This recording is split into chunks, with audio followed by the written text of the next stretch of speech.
The universe works through a process of magic. And I'm not sure if you felt that when you were in mania. I think the word manic could be changed to magic. And even though it's magic, it's not really that magical. What I really mean is that the universe works in a way that's beyond our logical ego mind's capacity to see. And we have thought processes, and then we have science that uses thought to think about the universe and try and see how it works by the scientific method. And that's somewhat helpful, but at the same time that doesn't mean that the universe works based on science. It just means that using the scientific method, there's going to be scientific discoveries about the universe, but that doesn't mean that that's how the universe works. It doesn't work the way our mind logically works. We see it that way because that's how our mind works, based on logic, but that's not necessarily how it is. And to me, we come across that in the state of mania. We're like, wow, the world works in incredible ways, but we don't see it that way on a daily basis. So it's not really that magical. It's magic only in that it's something that we don't understand how it works. Obviously, we don't. And we probably never will. The universe once showed me that I'll never understand how it works. And this was probably the weirdest experience I ever had in so-called psychosis. Was I went to the hospital and I tried to get in the hospital and they turned me away, and I came back to my place and there was blood on a red pepper in my place, and I was like, what the hell? And then I said, like, what the hell, to my mom. She's like, oh, I don't know. She acts weird when that happens. I don't know what. Oh, it's not that weird. I'm like, this is messed. And so I ended up in the psych ward a couple days later. And then when I got home a couple days after that, I went to my parents' house and they were watching a show on those kids that bleed out of their eyes. And then my parents were just like, oh, whatever. And they were saying how no one ever saw it start. It was only people saw the blood coming out of their eyes. So they were thinking it could have been put there. Like, if they didn't see it actually start, then, well, that doesn't prove, like, it could be a hoax, right? That's what they were saying on the show. And I said to my parents, I said, no, the reason why we don't see it start is because the universe is saying, you're never gonna figure me out. You're never gonna figure me out. Like, try to figure out why kids are bleeding from their eyes and you don't see it start. Just like there was blood on a red pepper in my place, and I was like, universe, what the hell? Come on. Why are you doing that? And so the universe can do anything. It can probably create a whole, I won't even say it, but it's just really messed up. And so I said, okay, universe, I'm not going to try and figure you out. I'm just going to go about my business, and you can do whatever you want. But that's the thing, the universe, as soon as we get one step closer to figuring it out, it's just going to create something weirder for us to be baffled by, because it doesn't work the way that we think that it does. It only consistently seems to work the way we think it does because that's the way we think it works. So that's what we're going to see. And then these anomalies happen that people see anomalies, and then people experience anomalies in mania and psychosis, and then they come back and they're said, oh, you were just mentally ill. It's like, no, maybe there's something else to see. It's just most people can't see it. And that's another thing with the embodying the manic traits, is that I feel like by being that way, we're going to uncover that world that's there within us all, for us all to be our best, shiny, wonderful, beautiful selves. And that's the thing too, is that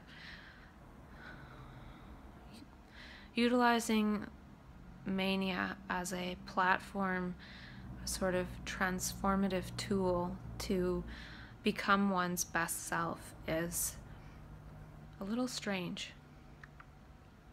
And I'm just talking about it a lot to get it out of my system, and maybe talk enough that I'll convince myself that I really think this, but it's not actually that. Some people take this transformation process and they call it spiritual, and I feel like it is spiritual. It feels spiritual because it doesn't feel logical. It could feel magical, it could feel wondrous, it could feel like a state of awe. All of these different states and characteristics and traits of the manic state are not logical ego states, because one's ego is scrambled and suspended. So thus it feels spiritual. In my mind, it's actually, a lot of it is just our normal state of being. And to me, it's really a state of learning all the time. If you can imagine you were a child again, and how you were always learning, like every day you're learning so much without thinking, oh, today I learned this, this, and this. You were just learning. You were learning how to walk, you were learning how to crawl, you were learning how to jump. Now imagine if that process never stopped. And I feel it stopped mostly when we entered formal education, because we're said, sit in a chair and look at this book and learn this, what I'm saying to learn, instead of randomly, synchronistically, through one's environment and experiences and relationships, learning. Now, if that never stopped, it was never stopped at the age of 5 or 6 or 7, what kind of human beings would we be? To me, a person, like my experience of mania, it's almost like going back to that version of me as if I never stopped learning. But being reconnected to that is like, I feel like I'm a child again. I feel like I'm free. I feel like I can see. I feel like I can explore and learn and be creative and play and dance and not be so self-critical. And the self-critic is the ego that's in the way of that experience. So I don't know if I go to that place where that's where I would be if I never stopped learning, or if I'm just sort of transferred back into that state of sort of being an adult child, being like a child learning again, but as an adult. But to me, it feels like there's this huge gap, this like 20-year gap from when I stopped learning at the age of 5 to when I went into that state at the age of 29. So there's this huge gap, and it feels so foreign, and it feels so new, and it feels so magical and spiritual and wonderful, because I haven't been in that state for 25 years. But if I never exited that state, if my growth and my learning was never stunted, would I feel like it was a different place? Would I feel like it was so, would it feel spiritual? Or would I just feel like I'm a human being learning? I don't know if it would feel spiritual. To me, like spirituality is almost a concept that we develop because of our lack of meaning that we develop through our education system and the current economic progress and growth and gross national product and all this stuff, it could just be a concept in my mind. And that experience of going into that hyper-learning adult child state just might feel really foreign. And so we put the story on it that it's spiritual. And I'm not saying that there's no spirituality. I'm just saying that if we were just always learning and we never had that happen where we had to go to school and memorize and judge and measure and compare and like and dislike, would we have ever developed the concept of spirituality? Would we ever have developed the concept of the ego personal self? Those things seem like two sides of one coin. And I'm not sure if they really exist. To me, it could be almost like spirituality is a bit of a compensation for the lack of meaning. And it might be a necessary thing, given the fact that we were all educated through the formal education system. So we might need that to kind of navigate as sort of a compass. But to me, I feel that a lot of the stuff nowadays around spirituality stuff could almost be like adding another layer to our ego. Thinking, well, I'm ego, so I need to be mindful and spiritual and all these things.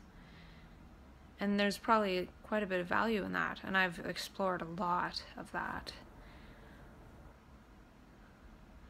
But when I think about the state of mania and how it blows all of that apart temporarily,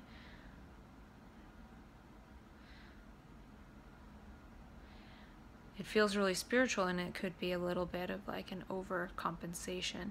So going into that state could almost be like an overcompensation for all those years of not being just in that natural learning state where our brain is open and receptive and learning and able to see properly.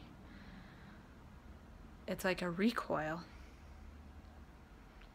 So it might not necessarily be as much like how do I get my spirituality or anything like that, as much as how do I learn.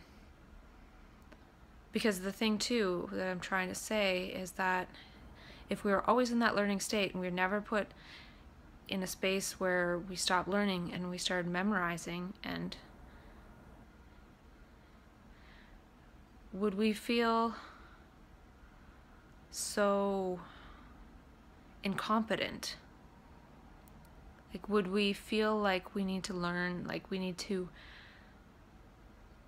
consume so much from others, or would we feel self-sufficient in our own capacities? And what would a world look like if there was just a bunch of human beings that were self-sufficient in their own capacities and seeing and operating intelligently?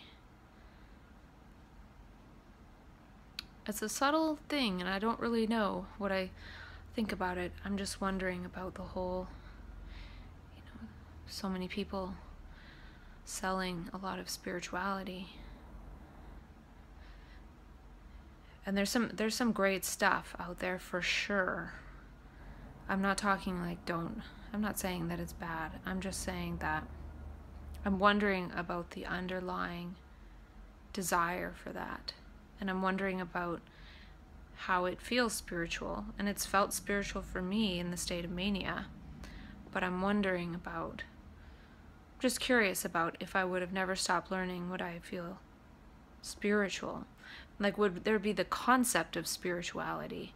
Maybe that's what I'm getting at. It's just, it would be so fundamental that there would be no concept for it. There would be no, oh, this is spiritual and that's not spiritual. It would just be part of the fabric of reality that would be imperceptible because it's not a concept.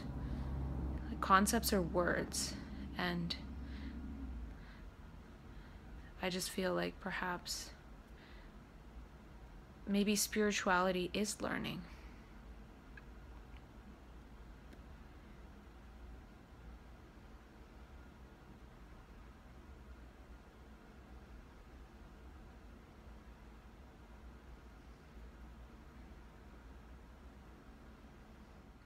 Seems like it's something that we're born with. We're born with learning. We're not born with logic. And we're not born with words. Apparently. And it's interesting, and I've talked about this before, how some children are being born nearly immune to words, or they're becoming, early in their life, immune to words.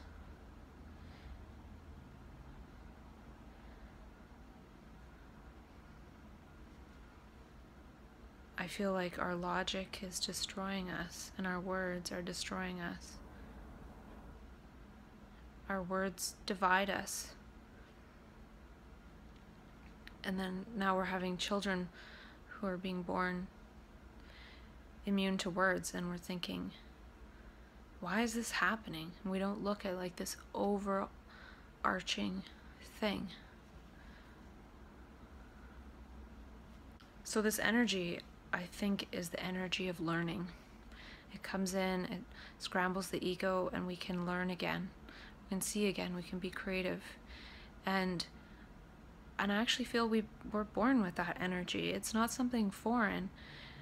We probably have that manic energy as children. We just have energy, we just have learning, we just have love, and that gets dampened down. And then if a person goes, this energy comes in and blasts apart the ego, and a person goes into that state, it feels so good. It feels like, you know, like if you haven't taken a shower for 2 months and you have a shower, it's gonna feel so good. And now if you have a shower every day, it's not really gonna feel that great. Or if you haven't eaten for a week and then you eat, it's going to taste so good. So my point with this whole manic energy is that it feels so good because we just haven't had it in a long time, since we were kids. But I think it's actually our natural way of being. And so I think over time, it will get to the point where maybe we don't notice that energy again if we can embody being who we are in that natural state, because it's showing us our natural state. It's not showing us something foreign. It's not showing something that we hate. There are scary parts for sure, and to me that's usually the coming back to the ego process, as the ego is recoalescing and forming a structure to blind you back into this regular paradigm. That's scary as hell. It's like the equal and opposite thing, right? It feels, once being in that really energized state for a period of time, coming back is just as energized but scary. You know, imagine going to heaven and coming back. It's kind of like that. It's a journey. And to me too, going into that state and coming back, it's almost like a gift in a way, and I think that energy wants us to utilize that gift somehow by connecting with our altruism, our being our best self. We don't have to wait for that energy to move towards that. And by moving towards it, we might break up the blocks and barriers in our ego consciousness and in our neurophysiology and our structure to actually be able to embody that. And I actually took a course through the Light Workers Institute, and they talk a lot about awakening your body and reconnecting with your body and different techniques to actually stand in your power and stand as your best self. And it talks about how a lot of the traumas and crap are stored in our muscles and our cells, and by actually practicing standing in proper posture and proper gestures, you will be closer to that better self. So there's a whole science behind this, and that's in line with Rolfing and the Lightworkers Institute stuff. To me, that's a little bit part of embodying your mania, is being consciously aware of how you walk and how you talk and your posture and your gestures and everything like that. And the funny thing is that in mania, I was probably naturally like that. Standing up straight, strong, confident, using my voice well, etc. So it's already how we are, but sometimes it can take a bit of work for that to break down. Our logic is not part of this energy. Our logic actually blocks this energy. And of course we need a certain amount of logic and rationality, but over rationalizing and the type of logic that destroys nature for short-term gains, that is not good. And I actually feel like that's partly why children are not able to acquire language, is because Gaia is saying, holy crap, we need to start making it so human beings aren't so logical, because look what it's doing. Like, Gaia will not allow us to destroy her, like, no matter what. So I'm not really worried about that, but it's sad that our children have to bear the brunt of it. And the thing with the ego too is we think that we know everything about ourselves. The ego is like blah blah blah blah and telling us what we know and what we know about ourselves.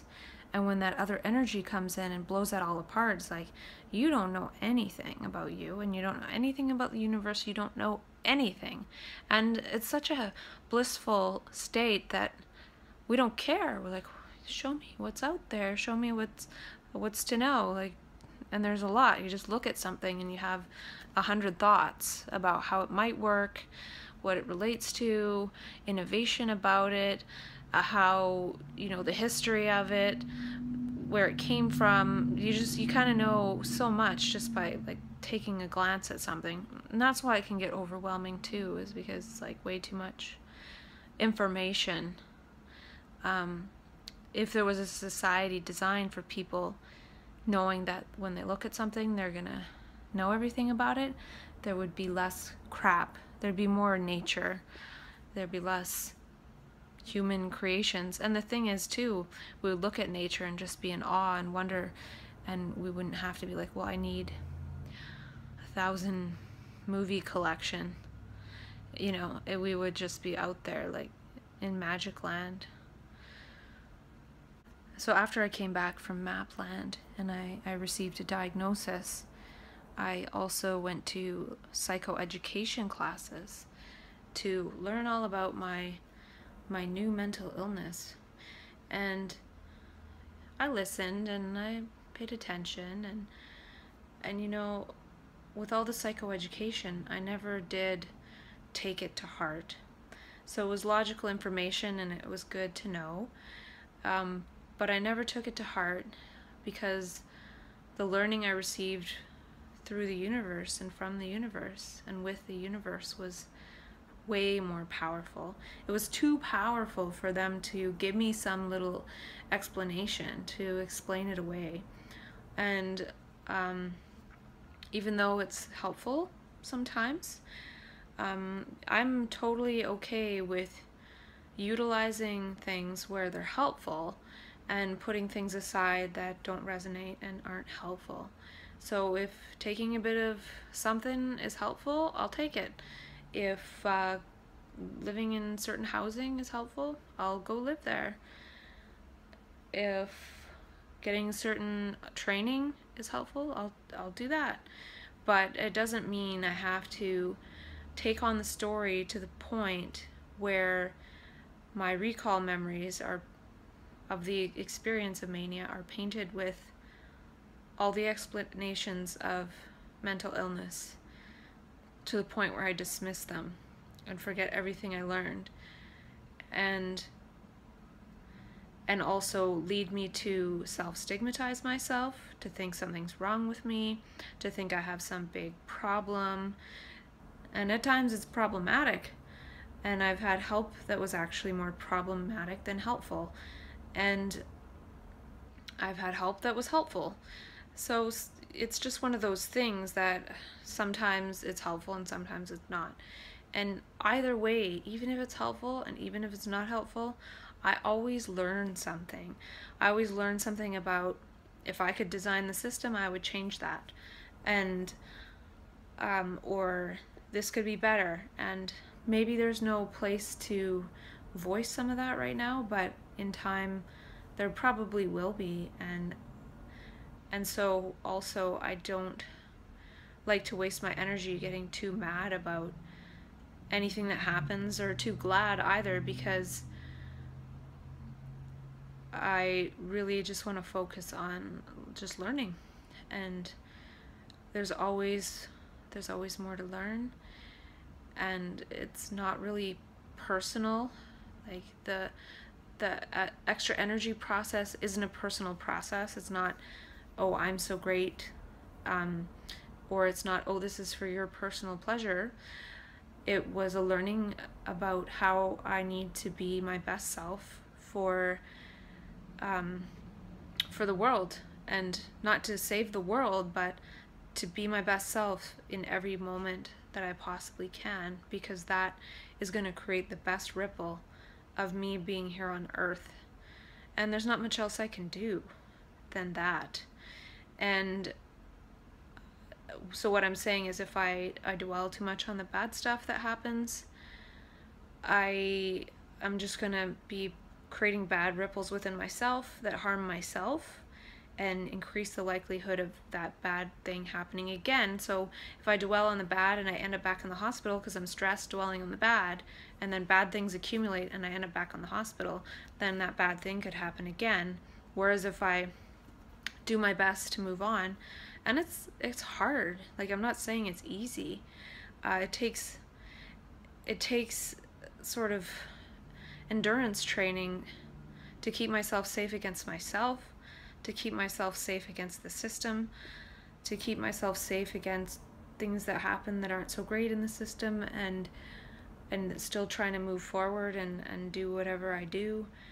All I'm saying is that this is the best way to keep myself safe from myself and from the system, is not dwelling on stuff that I do or the system does.